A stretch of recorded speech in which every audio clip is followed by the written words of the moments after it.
This is ABC 7 News at 6. The search for a missing Alexander couple ended today with the discovery of the woman alive, but not her husband. Good evening and thank you for joining us. I'm Devin Dagnall. And I'm Beth Jones. Authorities say the Washington County Sheriff's Office was alerted to the missing couple last night and a search ensued. According to the Department of Inland Fisheries and Wildlife spokesperson Mark Lottie, 72-year-old Pamela Helmstadter and 82-year-old John Helmstadter from Alexander were last in contact with their family on Saturday evening. Lottie says the search culminated today when they found Pamela in the woods over a mile from their home. He says the couple had gone out for a walk on Sunday, but Pamela's husband fell and was unable to get up. Neither had their cell phones, so she went to get help but got lost. Pamela was found around 2:30 this afternoon, severely hypothermic with their 1-year-old black lab who was with her. About a half hour later, the Warden Service was able to locate Mr. Helmstadter, but he was deceased. Lottie says more details will be released at a later time. In other news, an outside agency has completed their review of how the Maine State Police conducted their evaluation of the October 25th Lewiston mass shooting response. Our Augusta reporter Corey Bouchard is outside the Maine Department of Public Safety with the details. Good evening, Corey. Yeah, good evening, Devin and Beth. The New England State Police Administrators Conference, which is a third-party organization consisting of state police agencies from Maine, Massachusetts, Rhode Island, Connecticut, Vermont, New Hampshire. They conducted an outside review of the Maine State Police's after-action review of the Lewiston mass shooting. Now, their intent was to offer feedback and recommendations to make sure that the after-action review was as thorough as possible and covered all the necessary points related to after-action review best practices. Some of the recommendations listed have already been addressed by the Maine State Police or through the legislative actions, such as improving Maine's yellow flag law and implementing more training on how to properly use the law. Other recommendations for such things, such as improving next of kin notification timing and communications with members of Maine's deaf community. Well, Corey, did Maine State Police actually respond to this new review? Yes, they did. The Maine State Police, the Maine Department of Public Safety, that is spokesperson Shannon Moss, says the department is very thankful for the time that NESPAC, this outside organization, spent on the review, and they look forward to implementing not only the recommendations from this review, but also from the Lewiston, the independent commission that investigated the Lewiston mass shooting, their final report that was released earlier this year. All right, well, thank you so much, Corey. Well, in other news, the Piscataquis County Sheriff's Department is looking for a missing girl. They now hope someone will provide a tip that will help bring her home safely. 14-year-old Alana Sargent was last seen Saturday night when she left her home in Guilford. Elena is described as being 5 foot 5 inches tall with black hair and hazel eyes. Anyone with information is asked to call the Piscataquis County Sheriff's Office. Meanwhile, authorities are searching for a man from Piscataquis County who is wanted on a number of charges.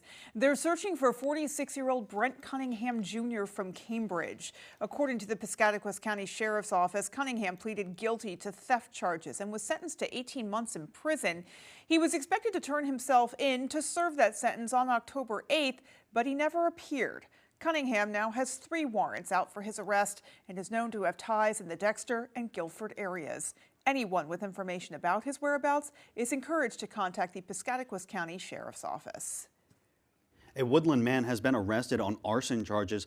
37-year-old Joshua Bryden is also facing other charges, included attempted arson, 6 counts of criminal use of explosives, 2 counts of stalking, and 1 count of endangering the welfare of a child. A spokesperson from the Maine State Fire Marshal's office says Bryden's arrest came after an 18-month investigation into incidents of improvised explosive devices and incendiary devices being used to target multiple victims in the town of Woodland. The spokesperson says several of the devices were dropped by drone and others were placed or thrown by hand. Bryden is being held in Aroostook County Jail. A pretrial hearing for the state of Maine versus Roland Flood took place in Skowhegan today. Flood has been charged with 1 count of murder in the death of Mark Trabue in July of last year. Inside the Somerset County courtroom, Flood's attorney requested a motion to suppress evidence brought forth by the state. 3 Maine State Police detectives were cross-examined. Each of them had approximately 6 interactions with Flood beginning on July 9th before his arrest. One interaction the prosecution asked the detectives about was the day they issued a search warrant for Flood's residence. I told him, you understand you don't have to speak with us. I think I told him it twice, and he was cooperative. He was willing to speak with us. And is it during this interview that, at this point, you advise Mr. Flood that Mark is no longer a missing person, but that he's deceased? Is that right? Yes. A decision on the matter will be made at a later date, but according to the presiding judge, that decision will come before jury selection, which is expected to be held in the coming weeks. Well, the number of people voting by absentee ballots in Maine is currently expected to exceed numbers from the last major election in 2022. As of Tuesday afternoon, 192,175 Maine voters have requested absentee ballots, and 75,352 have been returned and accepted.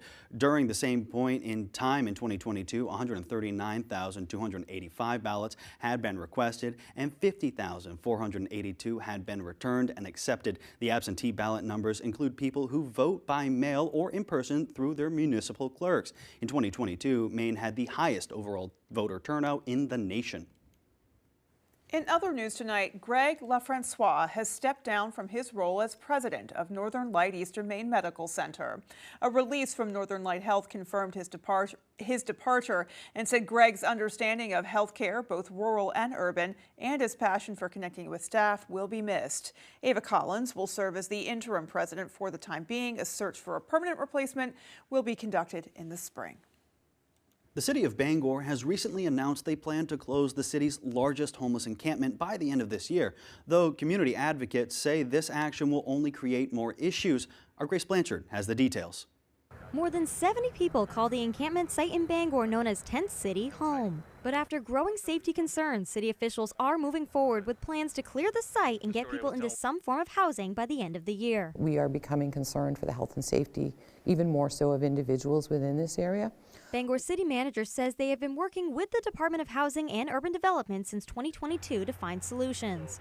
She says of the 73 known occupants in the encampment, at least 50 are engaged with outreach services in some way. We have concerns for their physical, mental well-being, and that's really what's driving it. Bangor police say they have been called to the site over 500 times since the beginning of the year. We come up to enforce the laws and we're called. We look for cooperation. We try to gain trust, and it's an uphill battle. These people are good people, most of them, and they need to be helped as much as anybody. Many that have been living in the encampment say they are worried about finding housing once the area is cleared due to limited space in warming centers and shelters. Well, the police are going to have to take time off to go under bridges and railroad tracks and places where they've been before. It's going to be worse this time, probably. Local nonprofits like Penobscot County Cares say more needs to be done by the city first. You do not sweep people away unless you can offer them housing and unless you can offer them a voice in the discussions, and not just a voice, but a role in the decision making. A sweep tends to mean you go in with no resources, you remove everybody's items against their will. There is nothing that we have said or nothing we intend to do that resembles that.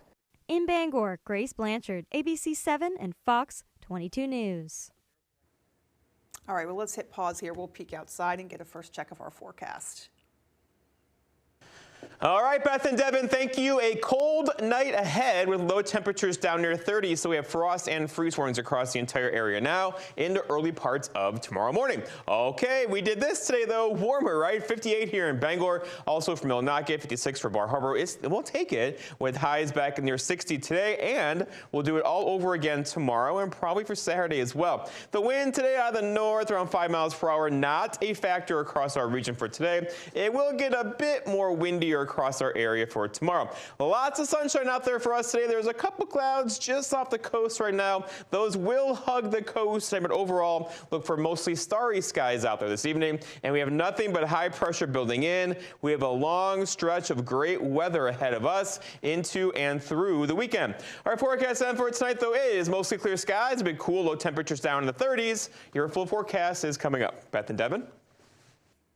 Thank you, Jeff. Coming up on ABC 7 News at 6, Skowhegan leaders are putting a plan together in the hopes of improving the town. And a revised guide of winter heating has been released by the Governor's Energy Office. Those stories and much more as ABC 7 News at 6 continues. I work 60 hours a week and I live with my father. You can't get an apartment by yourself anymore. Jared Golden and liberals in Congress are giving free housing to illegal immigrants. That is not fair.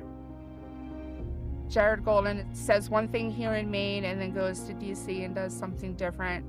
He's made life here in Maine even harder. Congressional Leadership Fund is responsible for the content of this advertising.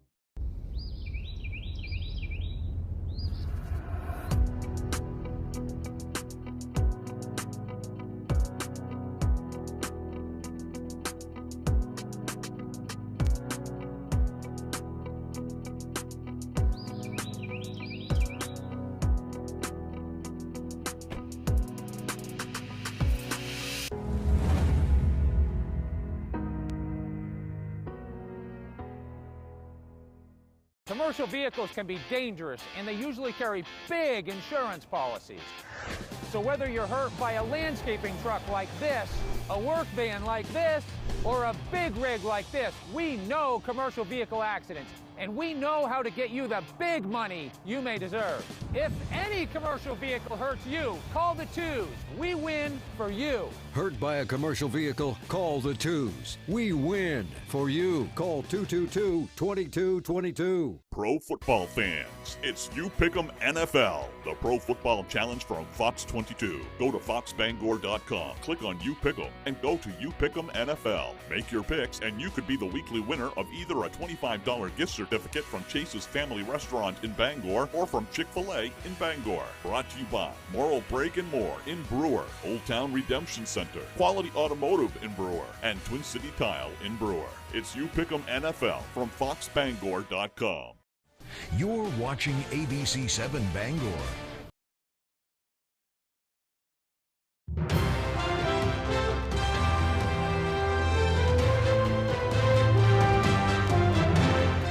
Welcome back. The Governor's Energy Office has released an updated winter heating guide. Energy Office Director Dan Burgess says it has comprehensive information to help Mainers save money and stay warm this winter. It includes tips, contact information, and links to online resources where consumers can explore topics like heat pumps, wood and propane heating, as well as energy assistance programs. The guide is available to view and download on the Governor's Energy Office website. Well, Versant Power says they're putting out the lights in parts of Bangor on purpose tomorrow morning for some scheduled maintenance. The project is expected to take about 3 hours to complete, affecting customers on Center Street, Park Street, and Somerset Street starting at 8:30 tomorrow morning. The purpose of the work being done is to improve reliability and prevent future outages. Drivers in those areas are asked to slow down and be mindful of crews doing the work. Well, Skowhegan leaders are mapping out their goals for improving the town, and there are multiple issues on the table, including parking in the downtown, the handling of trash, and an aging fire station. The Board of Selectmen and the Planning Board held their annual joint meeting today, listing out and discussing a number of issues they feel the town should address and how, if at all, it is currently being addressed. One issue that came up on multiple levels is the amount of parking in the downtown. Some say Skowhegan has a housing problem and there are businesses that are taking up available spaces, potentially hindering housing development. Others say it's not an issue. I mean, right now, I don't think our town has a parking problem. I don't think there's any evidence that we have a real parking problem. Should we get a whole lot of new things, especially large volume, if we was to get something that had a,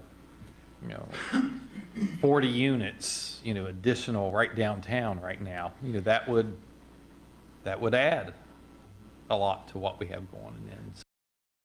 Well, if you want to view the meeting in its entirety to hear the discussion, you can head to the Town of Skowhegan's Facebook page.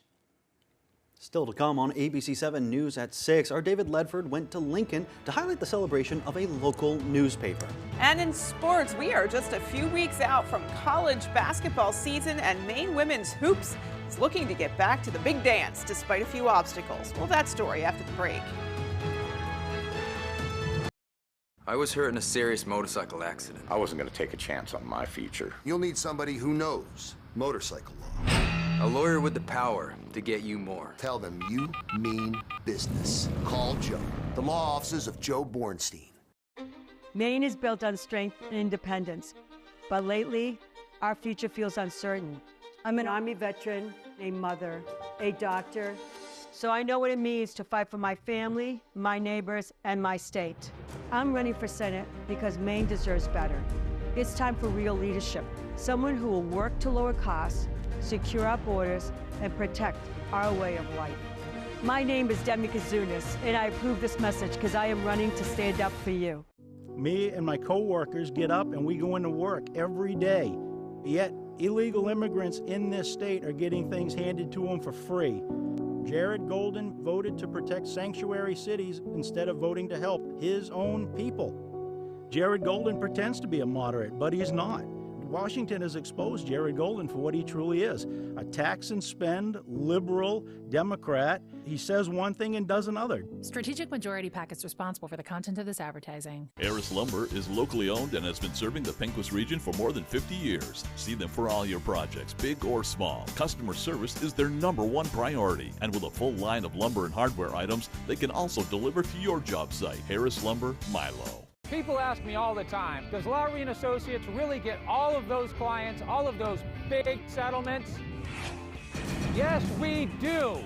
And you know what else is true? I really am standing on top of this big truck. Tell the insurance company you mean business.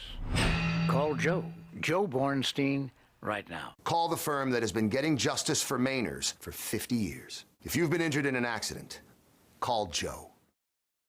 Tonight's sports is brought to you by Hamlin's Marine, located in Hamden and Waterville, celebrating 40 years, serving all of eastern and central Maine.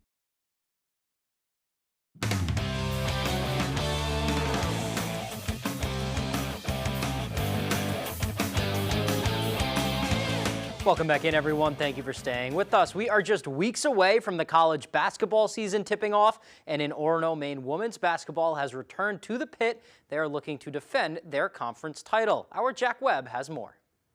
The 2024 America East champions are back on the court, and they aren't focused on defending. They're focused on attacking. I saw a great quote from Joe Mazzulla who said, we don't talk about defending because defending is kind of feels like it's retreat or it puts you on your heels. You know, we talk about attacking and going to get the next one. And so last year is over. Like, we've had our celebrations, we've had our rings, we had all that good stuff. They'll have to do it without their 2 superstars from last year's team, losing reigning America East Player of the Year Ann Simon to graduation, and 2023 Player of the Year Adriana Smith to a devastating knee injury in the preseason. You know, Addie brought so much to the table, whether it was on the defensive end, offensive end, rebounds, you know, guarding one of their best players. If you take Ann and Addie and the minutes they played and everything, that's a lot. Both Ann and Addie averaged over 34 minutes and 16 points for Maine last season, leaving big shoes to fill. But head coach Amy Vachon says for the Maine women's basketball program, the standard is the standard. Our goals don't change year to year depending on who's on our team and who's not. You know, we expect excellence every time we step on the court and everything we do off the court. It's next player up for the Black Bears, and that's nothing new. It opens up opportunity for a lot of us to step up. You know, Coach Amy mentioned that we've had moments like these before. And no one knew Addie could do what she could do before Ann went down, you know, and so I'm excited to see on our team who will be that next person to step up or next people to step up. Luckily for Maine, they returned 6 players who averaged over 14 minutes a game last season, and that experience gives them confidence they can still get the job done. We all just have to step up. I think, yeah, as I said, like, our goals are still the same. We're still going to go in here, work hard every day. I mean, we just got to path to to our goal might just be a little different than it was before. They'll open the season at home against LaSalle on November 4th. From Orono, Jack Webb, ABC 7, Fox 22 Sports. Certainly excited to get back in the pit on game day. Thanks for that, Jack. And it's a big day in Maine sports history, especially on the racetrack, where 23 years ago today, one of the Pine Tree State's very own reached a career milestone. Hamden Academy graduate Ricky Craven won his first NASCAR Winston Cup Series event on this day in 2001. Craven taking first place in the Old Dominion 500, defeating a field that contained guys like Dale Earnhardt Jr., Jeff Gordon, Kyle Busch as a rookie, and more. Craven began pro racing in the early 90s. He won multiple Rookie of the Year awards across several Pro Cup series and went on to have an excellent career in racing and as a NASCAR reporter for ESPN, Yahoo Sports, and Fox. Nice to look back on that. That is all the time we have for sports for now. Here's Jeff Weller with your full 5-day forecast. Jeff? All right, Tyler, thank you. Plenty of amazing football games tomorrow night, and the weather is going to cooperate. Look for game time temperatures in the 50s, a light southwest breeze in there as well. So perfect weather for football tomorrow night and really through the entire weekend. Here we go. Out there today, 58 in Bangor, 58 also in Millinocket, 55 for Greenville. So comfortable temperatures across the entire region for us today and for tomorrow and for Saturday and for Sunday. There is a freeze warning out there, though. This is for cold temperatures tonight. Look for low temperatures down near 25 to 30. So if you have a garden that you still love, it'll likely be impacted by the cold temperatures out there this evening. All right, so lots of warmer temperatures across the Midwest today. Now there's 70s and there's 80s out here. No 70s and 80s for us, but we are not the cool kids anymore as we do have warmer temperatures on the way. All right, the wind out there now generally out of the north around 5 miles per hour. It'll go calm for a couple hours tonight, and that could give us a few areas of dense fog after midnight. Most of us will not see that fog tonight. And again, we're in store now for a long stretch of nice weather into and through the weekend. It's one of those weekends, temperatures in the 60s, a light wind, lots of sunshine. If you have to, bring your piers in, bring your boats in, because, winter is coming. All right, out there today, lots of clear skies for the entire region. There's a couple clouds just off the coastal areas right now. Those will likely kind of hug the coast for several more hours tonight. Other than that, those are going to start to pull this direction. And then high pressure is building in. High pressure is your friend, sinking air. Hard to get bad weather out of that. And look how big this thing is across the west of us right now. That's going to bring sunshine for tomorrow and for Saturday and for Sunday. In fact, our next chance for rain probably not until later Tuesday of next week, courtesy of this system over here. But again, that is a long ways off for us. We could use some rainfall. Drought monitor came out today, of course, and this is the Midwest. Of course, most of the country under levels 1 or 2 drought conditions now. For us, we are also included in there. So here we are, levels 1 and 2. Of course, the growing season is over, but still, we could use some moisture, and there's not a lot of moisture in our 7-day forecast at all. In fact, here we are. I'm going to run this next 5 days. You see really nothing across our region for rainfall in our neck of the woods. Our forecast then for tonight, though, is clear and cool out there. Some frost is likely and fog in there, too. Look for low temperatures down near 30 with a north breeze dying down. For tomorrow, all right, so sunny and awesome tomorrow. Highs back, low 60s. Plenty of sunshine. It's going to feel great. Look for a north breeze around 5 miles per hour, especially through the afternoon. Then looking ahead, your 5-day forecast shows a really nice stretch of weather. Here we are mid-October. Sunny tomorrow, 61. Saturday, sunny, 68. Sunday, partly cloudy, 67. More sunshine Monday, high of 70. At some point, we're going to pay for this, just not yet, though, with more 60s back in the forecast Tuesday and Wednesday of next week. Love to see it. Sunny and awesome. Indeed. All right, there's still more to come. Stay with us. Did you know that 50% of the air you breathe in your home is air that comes from Hafford Basement Systems? All things basementy. A wet, damp basement is a real problem. It can damage your valuables, worsen asthma and allergies, and affect indoor air quality. We'll transform your basement into a dry, usable space and improve the health of your entire home. Call TC Hafford Basement Systems for all things basementy. My stepfather raised our family working at G.H. Bass, and we saw his jobs go overseas. I worked in the paper mills and shoe shops, and those all closed. It pisses me off. See good jobs going overseas. Austin Terrio signed a pledge to protect tax breaks and loopholes for corporations that send jobs overseas, and he supports trade with China that hurts Maine lobstermen. Why would you give tax breaks to corporations that are sending jobs overseas? Ontario is for his big donors. He's not for the working class, that's for sure. HMP is responsible for the content of this ad. Hot Wheels Monster Trucks Live Glow Party. Don't miss the world premiere of Stegosaurus and your favorites, Bigfoot, Megarex, Tiger Shark, and more. Be amazed by the high flyers of freestyle motocross and the all-new fire and frost-breathing robot, Arctic Gone. Plus the pre-show VIP and Power Smashers pre-show before each performance. Kids tickets start at just $12.50. Come watch your favorite Hot Wheels Monster Truck toys come to life at Cross Insurance Center, October 18th through the 20th. Tickets available at Ticketmaster.com. You're gripping a pumpkin spice latte, watching the home game on a Friday night. Earlier, you took the kids apple picking and almost made it through the corn maze. It's that time of year. Shorter days, cooler nights. Valley Home Services believes the comfort and warmth of home means more on nights like these. Comfort and warmth that comes from Fujitsu heat pumps. Valley Home Services has the most reliable choices for heating and cooling your home or business. Ditch the worry of heating bills and power outages all season long with Valley Home Services. Go ahead, embrace the comfort.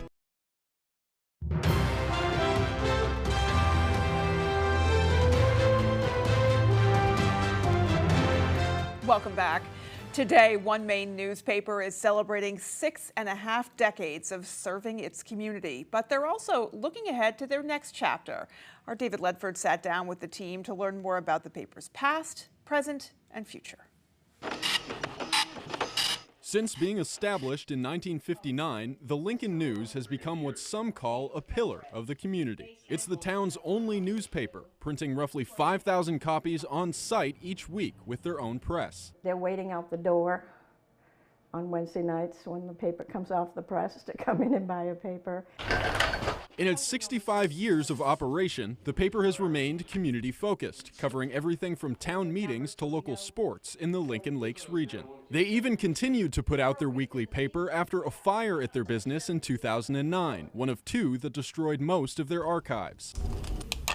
However, owner Roberta Whalen recently made the decision to sell the business, although she says she will only sell to someone who will keep that feeling of local journalism alive. I've had offers to buy just the building, which I won't do. I want to keep it a paper.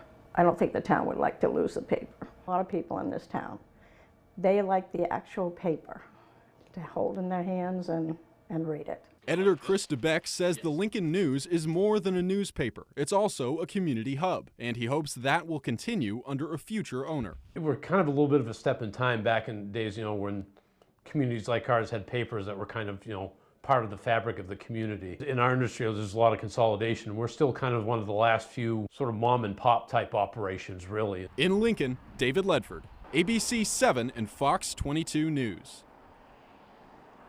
Well, hundreds of students and alumni were introduced to industry professionals at Maine Maritime Academy's Fall Career Fair today. Over 100 organizations from all over New England and beyond set up shop to talk to the more than 600 attendees about possible future careers. A wide range of organizations were in attendance, covering everything from the U.S. Army Corps of Engineers to PepsiCo.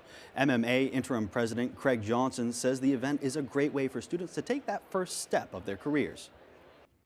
These folks are ready to hit the deck plates on day one, going out into the industry. They've had good internships or co-ops or whatever. They've been to sea, they've been into power plants, they've been in marine science programs, engine, you name it. They've been have first-hand hands-on experience. Johnson encourages anyone looking for new employees to look for Maine Maritime Academy graduates. That is going to do it for us from everyone here at ABC 7 News. Take care and have a great rest of your night. And for more of your local news, join us on Fox 22 News Tonight at 6:30.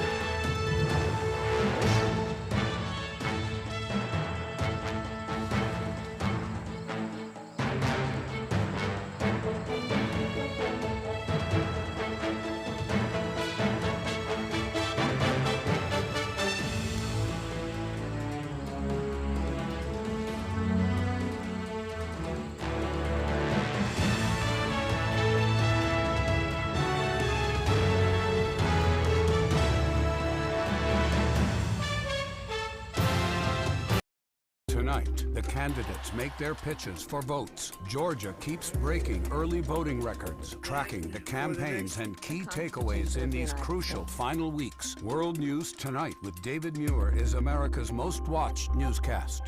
When R&K Variety in Hamden wants to know the local forecast, they log on to foxbangor.com. R&K Variety is more than just a convenience store, offering fresh cooked meals that don't break the bank, gasoline for your mean machines, or beer and wine so your night is fine. Yes, ma'am. I buy and sell restaurants. So, which means you have a business. And is what you're telling me that your business does not have insurance that covers stolen property? Not the trailers, my vehicles, my trucks, it does. Yes, ma'am. Well, I think that you should seriously consider increasing your insurance. Case is dismissed. Thank you, Judge. Parties are excused. You may step out. Judge Judy continues in a moment. And on the next Judge Judy. My opinion's the only one that counts. I saw it. I built the trailer. It was custom made, and it pulled up beside me at the light, and that's my trailer. I bought the trailer in 2012. I had the right documentation. Whatever he showed the judge was something that totally bogus. Police released it. The judge obviously seen that. She made the right decision as well. Lie, lie, lies. All the guy said was lies. Pretty frustrating over the last couple months. Somebody in the neighborhood stole it. It wasn't locked up. Keep it locked up. I've had them stolen too. Lock it up. It happens all the time.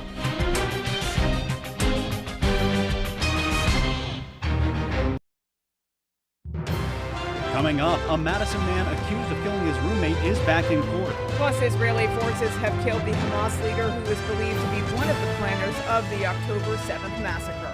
And we'll sit down with St. Joseph's Hospital to talk about Breast Cancer Awareness Month. Those stories and more just ahead. This is Fox 22 News Tonight.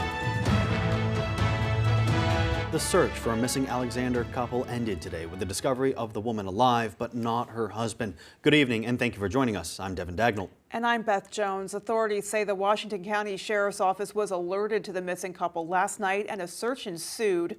According to the Department of Inland Fisheries and Wildlife spokesperson Mark Lottie, 72-year-old Pamela Helmstadter and 82-year-old John Helmstadter from Alexander were last in contact with their family on Saturday night. Lottie says the